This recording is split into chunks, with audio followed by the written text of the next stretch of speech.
Hello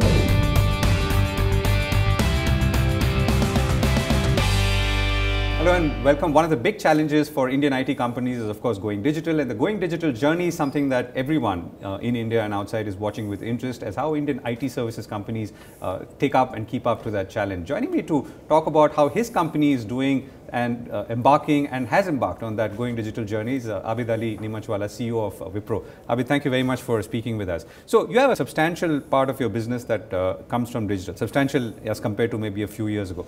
Walk us through what this has meant in terms of challenges within the company and the changes that have followed. First of all, Govind, thank you for having me on this panel. I think it's a very interesting time because two or three things which are very unique about digital. One is that digital is a new way of working. So it's not just a technology. It's how you approach it is very different. The second thing is the buyers of digital, especially in the beginning, have been beyond the CIO. So CIO and the Chief Digital Officer, Chief Data Officer, CMO and others. So the stakeholders are different. And third, like any transformation that one has to undergo, both the customers and we are learning about it together. So I think we are very fortunate that we are now about 25% plus digital, and we've followed a very strict definition of digital business for ourselves. So we feel quite good. And I think, rather than challenges, I'll say it's change management on both sides. One is internal change management of reskilling people. And very quickly we realized that it's not only about reskilling. So we had to go out and acquire design talent. We actually first tried to hire designers. And then we realized that we're such an engineering and technology brand, it would be very difficult to hire designers on our platform. So we went and acquired DesignIt, which was a Scandinavian design company. And then of course we did another acquisition as well of Cooper in the US. But it helped us get a platform on which now we are able to hire designers. So that was one change management, protecting about, when we started it was about 250 designers, of course now there are 600 in a 160,000 engineer company. Is a very interesting change management phenomena that one could call it a challenge, one could call it a change management area that we had to focus on. The second is on the customer side. We were not used to speaking to CMOs as an example, different stakeholders coming in. Business participates much more in how we do it, and that was a learning. And I think again we underwent a huge Salesforce transformation program for our salespeople to be able to have those conversations, have those interactions, but the outcomes are not SLAs, they are business outcomes, which are again very different. And I think the third is the new ways of working. Historically, to some extent the Indian IT industry and we at Wipro brought in CMMI and waterfall processes, and you sign off requirements to do design and you sign off design to do development. Digital is a new way of working. It is agile, continuous delivery, where the traditional waterfall methods don't apply. So it's a different process. So there is a people, customer and process angle apart from technology that we had to work on change management. And I think we are continuing to work on it, but now we've got better, now we've got success, now we've experienced it, now we know what it takes. So it's got a little easier and faster. Right. So the reskilling challenge is as much for people like you as the CEO as it is for people who work with you. So how have you done this? Oh, that's very interesting. One of the things that I did is in the vacation I had in summer, we were in the Pacific Northwest, and my son who's in college was doing something on his laptop, and it gives me a lot of family time. So I went to check on him as to what he was doing, and I realized that he was writing an algorithm. And I sat with him and I actually learned Python because he was writing an algorithm in Python for some project work that he was doing, but it gave me a great opportunity to learn it for myself. And interestingly, I realized, of course, I have been a programmer, I have grown in this industry 26 years now. One of the things I realized is that a lot of things that we had to do historically when I started writing programs are all available as libraries now. So in some sense, it is relatively easier, but in some other sense, you're focusing less on the technology and you're focusing more on the application of that technology to business use cases. And that was an interesting learning for me. Rather, I personally believe it is important for the leader and the leadership team to get hands-on with some of these technologies and ways of working to be able to be credible and relevant in our industry. So you made this into a process of sorts? Are you constantly? Absolutely. Yeah. But what do your teammates say? Do they get upset because you're now dabbling in?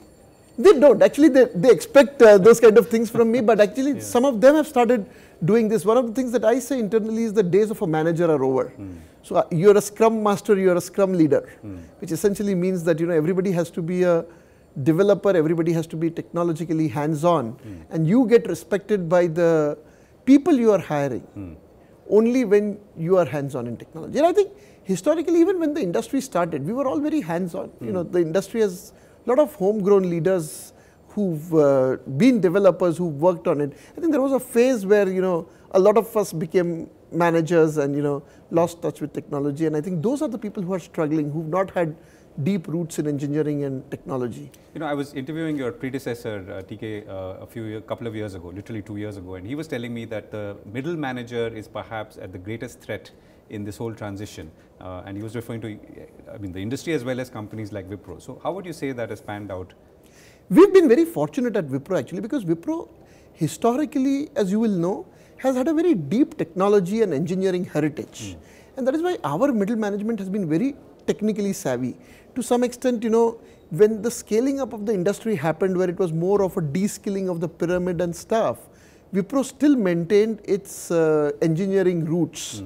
And that is why one of the things that we've been fortunate is our middle management has been technically hands-on, and they are undergoing this transition faster. Rather, some of our middle management now have moved to full-time technical roles, which, in general, an average middle manager in the industry does find it challenging to do, because you've been a P&L leader for too long, lost touch from technology. So in some sense, that is becoming an advantage for Wipro. Right, and they have to learn Python as well. Absolutely. Okay, so when you look ahead, you said 25% is digital, but there's 75% which is not, and that also reflects what customers are wanting or doing today. How are you going to manage this balance, and are you going to throw, bet the house on digital? Is it going to be a midway path?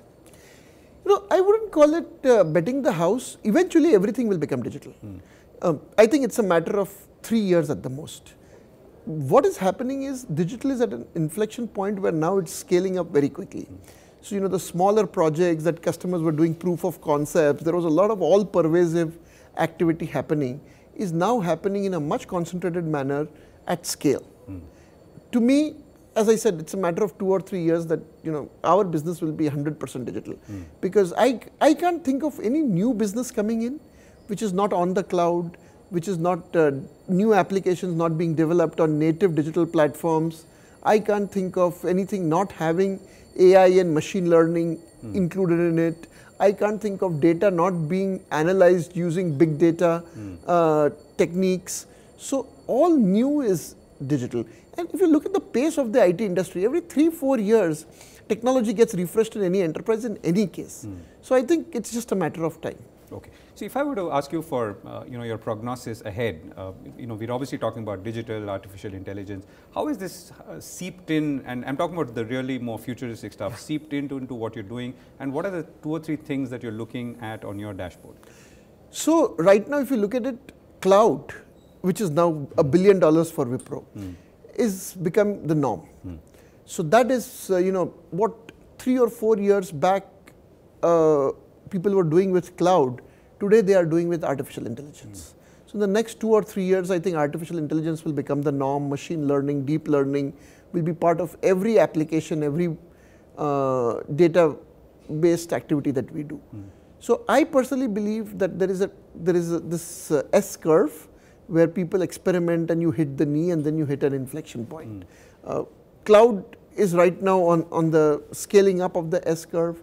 I think artificial intelligence is on the knee, which will scale up in the next 2 or 3 years. Right. And finally, are Indian companies, is Indian talent ready for this challenge? Absolutely. One of the things I chuckle whenever it is asked whether Indian companies will be able to survive this. It's actually we are best positioned to do it because of 2 or 3 reasons. Number one is, if you look at the talent, it's primarily the STEM talent. India has produced a lot, and we have a demographic advantage in some of the brightest talent, irrespective of where they reside.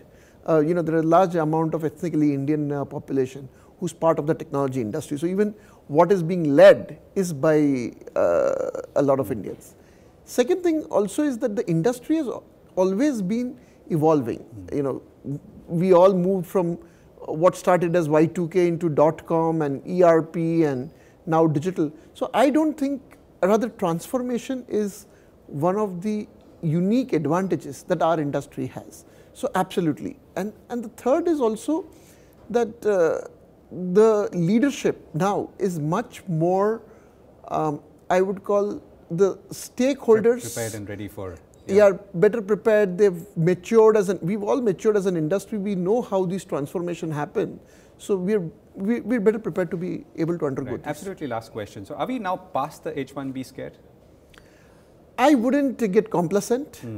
I think we've learned, at least at Wipro, we now are 55% local in the United States. We've had a policy of, mitigating this risk. So we feel much more comfortable. We don't see it as a threat. Right. Abhi, thank you very much for speaking with us. Thank you, Govindraj.